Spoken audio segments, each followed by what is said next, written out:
고유정의 범죄 행각 또는 범행 의심을 받고 있는 상황을 표현한 주변 인물 관계도 이혼 후 아들을 2년 동안이나 단 한 번도 전 남편에게 보여주지 않던 고유정은 2019년 5월 9일 면접 교섭권에 대한 재판 결과가 나온 후 분노에 휩싸여 범행을 인터넷 검색을 통해 2주간 모의하였다. 5월 18일 자신의 차량을 가지고 배편을 이용해 제주도에 들어왔고 25일 아들 피해자와 함께 만났으며 제주시 조천읍 한 펜션에서 전 남편 강모 씨에게 먼저 졸피뎀을 탄 음료를 건넨 후 흉기로 찔러 살해하였다. 범행 당시 고유정은 전 남편과 사이에서 태어난 아들 A군과 동행했던 것으로 드러났다. 펜션이 고유정의 명의로 예약됐으며 26일과 27일 사이 펜션에 머물며 시신을 훼손하고 미리 구입한 30여 장의 종량제 봉투에 나눠 담는 작업을 한 후 27일 펜션을 나선 뒤 다음 날인 28일 배편을 이용해 제주도를 빠져나갔다. 2019년 5월 27일 강씨의 남동생에게서 전 부인을 만나러 간 형이 연락 두절됐다는 신고를 접수하고 경찰은 전 부인인 고유정과 전화통화를 했다. 그러나 경찰은 고유정으로부터 들은 전 남편이 자신을 성폭행하려다 실패하자 도망가 버렸다느니 하는 거짓말을 그대로 믿었다. 다음날 28일 오후 8시 강씨의 남동생이 조천읍 펜션 인근 CCTV를 제출했는데 이 CCTV를 통해 강씨가 실종 신고 이틀 전인 5월 25일 오후 4시 20분께 전 부인 고유정과 함께 조천읍의 한 무인 펜션에 들어간 것으로 확인됐다. 강씨가 펜션에서 나온 기록이 없는데 휴대전화 기지국 신호가 펜션에서 멀리 떨어진 제주시 이도일동 인근에서 끊기고 마트에서 강씨의 차량이 3일 내내 아무런 이동 없이 주차되어 있는 등 수상한 정황이 드러나자 경찰은 단순 실종이 아닌 초동 수사에 부족한 점을 깨닫고 사건을 형사과로 넘긴 후 해당 펜션을 수색했다. 펜션 수색 과정에서 경찰은 루미놀 검사로 강씨의 것으로 보이는 다량의 혈흔을 찾아냈다. 혈흔은 펜션 욕실 바닥과 거실, 부엌과 침실 천장 등 실내 여러 곳에서 상당량이 발견된 것으로 전해졌다. 경찰은 펜션에서 발견된 혈흔이 강씨의 것으로 확인되자 지난달 31일 청주시에 있는 고유정의 자택을 압수수색했다. 이 과정에서 경찰은 고유정의 차량에서 범행 도구로 추정되는 흉기 몇 점을 발견했다. 조천읍의 펜션 주변 폐쇄회로 TV를 분석한 경찰은 수상한 점을 발견했다. 고유정이 지난달 27일 낮 12시께 혼자서 가방 2개를 들고 펜션을 나섰지만 강씨는 보이지 않았던 것이다. 경찰은 범행 도구로 보이는 흉기가 고유정의 자택에서 발견됨에 따라 지난 6월 2일 경찰이 제주 여행 중 전 남편을 살해하고 시신을 유기한 혐의로 고유정을 충북 청주에서 긴급 체포했다.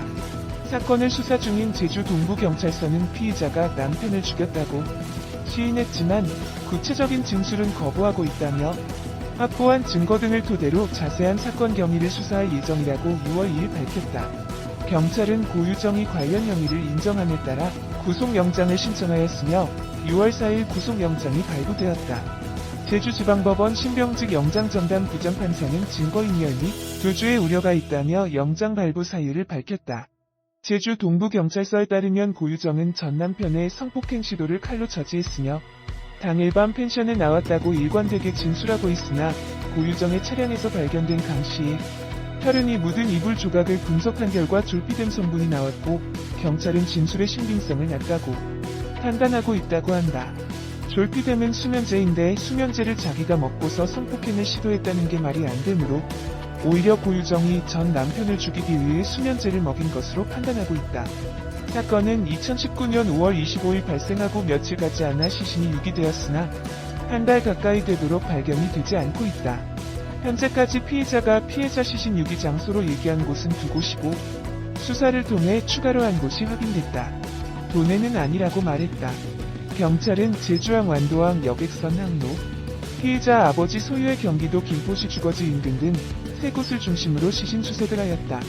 피의자는 5월 28일 오후 8시 30분 제주항에서 출항하는 완도행 여객선을 타고 가다 1시간쯤 지난 후 여행 가방에서 내용물을 알 수 없는 봉지를 꺼내 바다에 버리는 모습이 여객선 폐쇄회로 TV에 포착이 되었으며 배를 타기 2시간 여전에 제주시의 한 마트에서 종량제 봉투 30장과 여행 가방 외에도 비닐장갑과 화장품을 구입한 것으로 드러났다. 해경은 시신을 바다에 버렸다는 진술 내용을 바탕으로 해상해 무언가 떠오르는 것은 없는지, 해안가에 밀려오는 것은 없는지 수색하였지만 결국 시신을 찾지 못했다. 고유정의 진술과 폐쇄회로 TV 영상 등을 종합하면 시신을 바다에 유기했을 가능성이 높지만 이미 며칠 이상의 시간이 지난 시점이기 때문에 찾을 가능성은 높지 않다. 결국 3주 이상의 시간이 흐르자 해상 수색은 축소되고 재활용센터 등에서의 뼈 조각 수색으로 바뀌었다. 유족들은 유해가 없어 장례도 못 치르고 있으며 그저 영정사진 앞에 물을 더 놓을 수밖에 없다고 한다. 최악의 경우 시신 없는 살인사건이 될 가능성도 있다. 인천 서구의 재활용업체에서 고유정 전 남편의 것으로 추정되는 유해 일부가 발견되었으나 결론부터 말하자면 아니었다. 경찰은 CCTV를 통해 5월 31일 피의자가 한 아파트 내 쓰레기장에 감시해 시신이 담긴 것으로 추정되는 흰색 봉투를 버리는 장면을 포착, 해당 종량제 봉투의 이동 경로를 추적했다. 김포시의 한 소각장에서 이미 소각된 후 인천시 서구의 재활용업체로 전 남편의 것으로 추정되는 유해가 들어간 것을 확인하여 해당 업체에서 유해를 수습해 유전자 검사를 의뢰한다. 그러나 이것이 동물뼈인지 사람뼈인지 확인하는 것이 우선이며 피해자의 것으로 추정되는 뼈 조각은 김포시의 한 소각장에서 수백 도가 넘는 고열 처리 과정을 거쳐 DNA가 남아있지 않을 수 있다고 한다. 뼈 조각은 결국 동물의 뼈로 밝혀지면서 시신의 행방은 다시 오리무중에 빠졌다. 이후 김포시에서 뼈 조각들이 또 발견되었으나 이것도 동물의 뼈라는 게 밝혀졌다. 완전 범죄를 염두에 두었는지 범행 직전 마트에서 흉기와 표백제 베이킹파우더 고무장갑 세제, 세수대야 청소용 솔먼지 제거 테이프 등을 구입했는데 구입한 물품들을 유심히 살펴보면 범행 이후의 흔적들을 말끔히 지우기 위한 작업을 사전에 치밀하게 준비했던 것으로 보인다. 고유정은 위 물품들을 카드로 결제한 이후 포인트 적립까지 받은 것으로 확인됐다. 여성 혼자서 시신 90을 처리하기 어려우며 공범 여부도 의혹 제기를 하였으나 피의자가 단독 범행을 하였다고 주장하였다고 경찰은 밝혔다.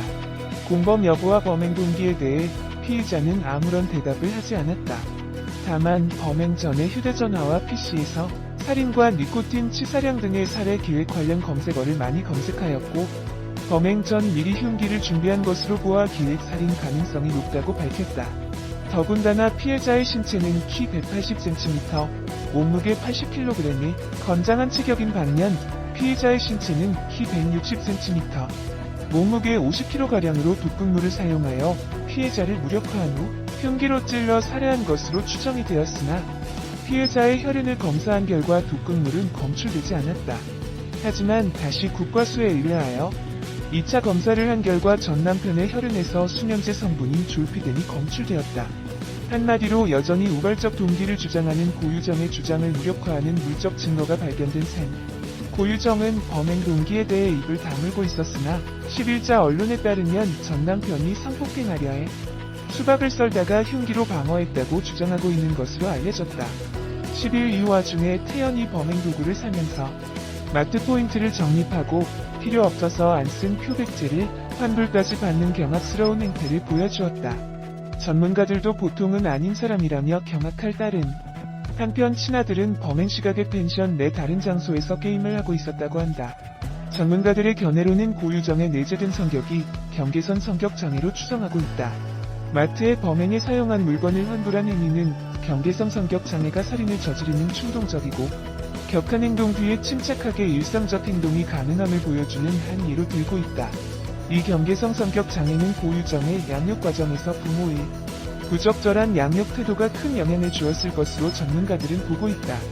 검찰 수사에서도 첫날부터 모든 진술 거부로 일관하다. 기억이 정리되지 않아 진술할 수 없다고 주장하면서 검찰도 범행 동기에 대해서 제대로 밝히지 못했다. 고유정의 범죄 행각 또는 범행 의심을 받